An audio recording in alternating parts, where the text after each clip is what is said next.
turis Bali kembali berulah. Jadi turis-turis mancanegara ini yang paling terbaru kemarin adalah melawan aparat kepolisian, Kang.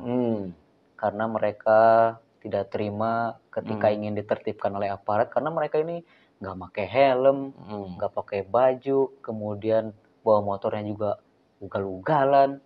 Tapi mereka malah menyebut aparat kepolisian ini cuma mau minta uangnya katanya. Ini menurut saya sih satu hal yang sangat meresahkan gitu. Iya. Iya, ini kan lagi memang rame ya di Bali ya. Jadi dan statementnya Iwayan Koster itu Gubernur Bali itu kebijakannya malah ini kontroversial juga nih. Apa yang mau melarang sewa motor itu, Bang ya? Sewa motor, pencabutan visa on arrival. Jadi kayak misalnya yang paling geger sebenarnya kemarin itu yang kriminal ya. Yang tiba-tiba kan memang belakangan ini membanjiri Bali itu turis dari Rusia dan Ukraina. Nah, mereka ternyata melakukan tidak sesuai dengan izinnya. Dia turis tetapi dia melakukan bisnis. Dia sewain motor. Dia banyak sekali yang dia lakukan di Bali. Bahkan ada yang berupaya memiliki KTP. Dan sudah ada KTP. Itu luar biasa tuh. Iya, dan tapi bagusnya pemerintah kita, Pemda setempat dan aparat setempat, Polda Bali dan sebagainya itu cepat menangkap. Menurut gua sih ini keren ya. Tanggap ya. Tanggap cepat. Nah, yang kedua yang nggak kalah viral ini ya berkaitan dengan motor kan. Orang pakai motor sembarangan, nggak pakai baju. Tetapi ini untuk yang ini pelarangan ini menurut gua agak kontroversial nih dari Koster nih ya. Dampaknya domino, Kang ya.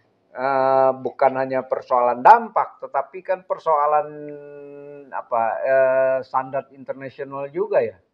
Kita punya kepolisian kita, Polri bisa mengeluarkan SIM internasional. Mereka juga kepolisian di negara-negara lain juga punya SIM yang namanya SIM internasional. Sehingga dengan punya SIM internasional kita bisa mengendarai bisa mengendarai kendaraan. Yang kedua, kita juga bisa nyewa. Contoh misalnya kita keluar negeri, kita bisa sewa mobil, kita bisa sewa motor, kita bisa kendarain gitu loh. Nah, cuman persoalannya yang di Bali ini kan persoalan terbesar hanya karena attitude. Iya, betul. Satu, ini mereka seperti lu bilang tadi, nggak pakai baju, nggak pakai helm, pelukan, naik motor sembarangan. Bahkan isu ini nih ini udah disorot juga oleh media asing. Oleh mata dunia ya, Kang? Ya, ada BBC, ada Guardian, ada Times.com,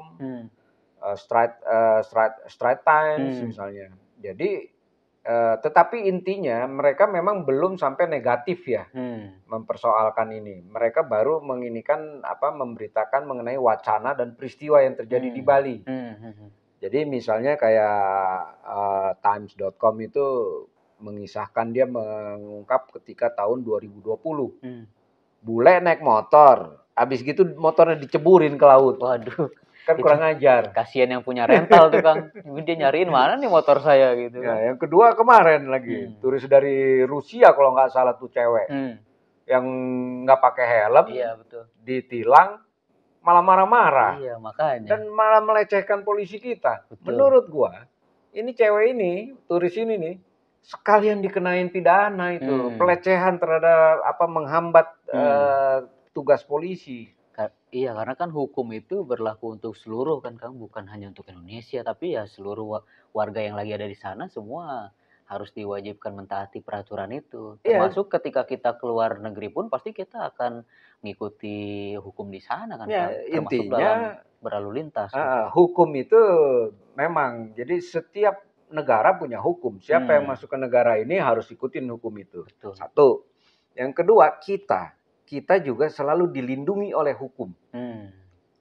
Ketika kita keluar negeri, kita juga tetap hukum kita melindungi kita.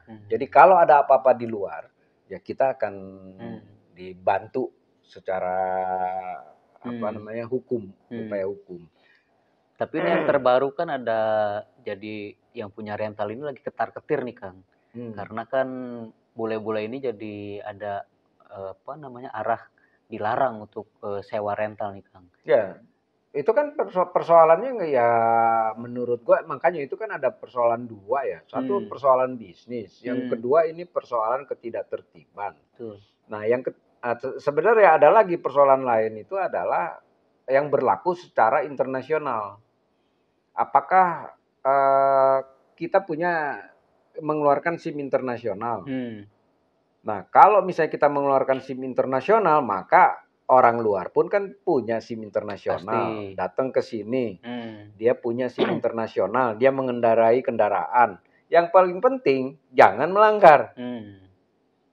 Jadi itu harusnya ketika awal dia mau rental itu udah harus bisa menunjukkan tuh Kang bahwa dia punya keterampilan berkendara yang dibuktikan melalui SIM internasional itu Kang. Ya, itu kan persoalan lain lagi, itu lebih teknis. Tetapi intinya yang harus dihormati itu adalah kalau misalnya orang punya SIM internasional, ya dia bisa dong mengendarai kendaraan. Yang kedua, ya dia boleh dong sewa kendaraan.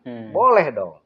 Nah, yang lebih penting lagi di Bali itu, ini kan baru dipromoin nih oleh Nasdeli nih. Yang Nasdeli menggambarkan betapa Bali itu adalah surganya turis. Betapa Bali itu identik dengan turis yang pakai motor. Nah, persoalannya sekarang motor itu sendiri, kenapa para turis itu senang pakai motor?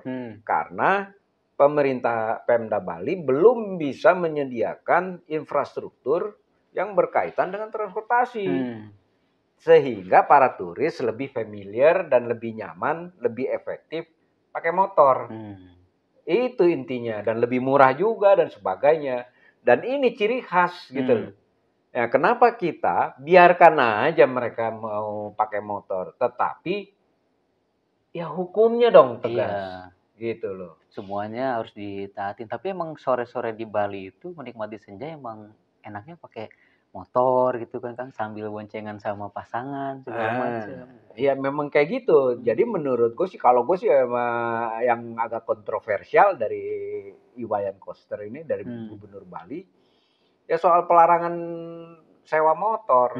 Menurut gue itu nggak ada masalah. Tetapi kalau yang kaitan dengan tadi ya, yang apa turis Rusia dan Ukraina yang berkaitan dengan apa visa on arrival itu, yang menurut gua sih itu sih oke, tapi harus dikaji ya, seperti Mas Menteri Pariwisata kita Sandiaga Uno juga kan sudah melihat bahwa ya coba dikaji lagi gitu. Kan itu. Nah, tetapi apapun yang kita juga menghargai dari Gubernur Koster ini. Dia ingin turis yang bermartabat, jadi Bali yang bermartabat. Jadi bukan Bali yang bisa diapa-apain sama bule-bule itu oleh tamu-tamu kita. Nah, kita menghargai mereka, kita juga memberikan kenyamanan sama mereka, tapi please mereka juga jangan main ngacak-ngacak, main seenak udelnya dia. Karena kita tahu kan Bali ini baru mulai bangkit lagi nih Kang, pasca dihantam pandemi beberapa tahun lalu kan. Begitu saya belum lama waktu pandemi itu juga kan sempat ke Bali tuh pada saat Opung Luhut bilang work from Bali katanya. Saya ada satu kesempatan ke sana, itu memang benar-benar sepi banget Kang. Itu pariwisata anjlok, pasti masyarakat di sana yang hidup dengan pariwisata sebagai ujung tombaknya mereka itu benar-benar terguncang kan. Ini baru merangkak dan langsung, bahkan bule-bule itu juga kan dia sampai nyewain motor juga tuh bule-bule tuh. Ada yang jadi fotografer segala macam. Nah, gue ketika ke sana pun sama lo, itu benar-benar bukan Bali. Gue ngelihatnya bukan Bali karena Kota sangat mati, ya. Sepi sekali dari para bule ya. Benar. Yang kedua, menurut gue itu ini memang lagi menarik-menariknya karena setelah pasca pandemi ini luar biasa ya. Nah, dulu misalnya Bali itu, kalau Australia paling banyak memang Australia. Tapi setelah itu ada masanya turis Jepang. Terus sebelum pandemi itu China. Terus belakangan ini pasca pandemi yang menarik itu adalah masuknya begitu banyaknya itu turis dari Rusia dan Ukraina itu ya. Nah, ini nih, ini sesuatu yang menggembirakan, tetapi juga satu sisi mungkin ini tantangan bagaimana Pemda setempat itu bisa tetap menjaga Bali dengan baik, tetapi juga turis juga bisa nyaman, aman datang ke sini. Iya. Jadi persoalannya memang hukum itu tetap harus tegak, tetapi bukan ansih hukum yang hitam putih. Jadi harus restoratif justice itu seperti yang diinikan oleh Kapolri. Jadi semua orang itu dalam berkaitan dengan berhadapan dengan hukum itu tidak bisa langsung kita main ini masuk pengadilan langsung masuk bui. Ada contoh nggak Kang dalam penerapan itu?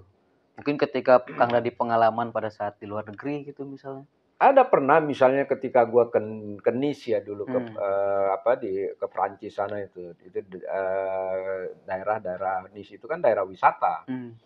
Nah, ketika itu gua melanggar lampu lalu lintas. Nah, ketika itu gua kenapa melanggar? Karena gua lagi misalnya ribut sama anak gua nih. Oke. Lagi gua marahin anak gua sehingga gua lupa ada lampu merah.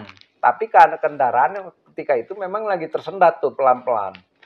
Nah, langsung gue diinin oleh polisi. Nah, tetapi karena lagi macet, polisi itu mencari celah ketika dia bisa masuk ke gue dan dia menyalakan ininya sirenenya. Nah, terus gue sambil jalan, dia juga jalan tuh terus tuh pakai mobil tuh. Nah, terus dia langsung bilang, lu ngelanggar lalu lintas, lu ikutin gue nanti kita mau periksa gitu. Ya gue ikutin dia. Nah, tetapi karena polisi ini nggak mau menghambat lalu lintas, jadi dia mau mencari jalan supaya dua mobil ini bisa minggir, nggak ada celah. Oke. Nah, dia langsung ngasih lagi ke gua, ngasih SIM gua, dan dia bilang, lu jangan melanggar lalu lintas lagi ya. Ini gua kasih lu silahkan jalan, nikmati, silakan menikmati. Nah, jadi seperti itu. Di satu sisi dia menyelamatkan lalu lintas supaya tetap bisa lancar gitu Kang di tengah situasi kepadatan lalu lintas saat itu kan. Dan pesennya hanya satu, lu jangan melanggar ya, hati-hati ya. Nah, misalnya kayak gitu. Tapi pada saat itu juga Kang Dadi kan pastinya sangat ramah, tidak seperti yang di video yang berujung viral itu kita lihat benar-benar polisinya kayak mau dimakan tuh sama bule yang di Bali itu. Itu dia. Jadi kita juga harus jangan kita mentang-mentang bule kita jadi naluri mental inlandernya muncul. Iya. Mulai waduh bule dimarahin bule, waduh nggak enak ini, nggak ada urusan, hukum. Pokoknya hukum harus ditegakkan kokoh-kokohnya seadil-adilnya. Tapi tetap harus ada kebijakan yang lebih hukum itu yang lebih adil, lebih ada wisdomnya. Iya. Karena kita tahu gelaran G20 kemarin kan itu kan sukses banget tuh Kang dan mendunia. Saya yakin pasti ada jadi magnet tersendiri tuh untuk menarik turis-turis asing datang lagi ke Bali gitu kan. Dan kepolisian juga udah jelas kok sebenarnya boleh nggak dilarang kok mengendarai kendaraan, yang penting taati aturan. Gitu jadi aja. Ke Bali yuk. Kuy. Saya bangga, saya resah, saya Indonesia. Kalian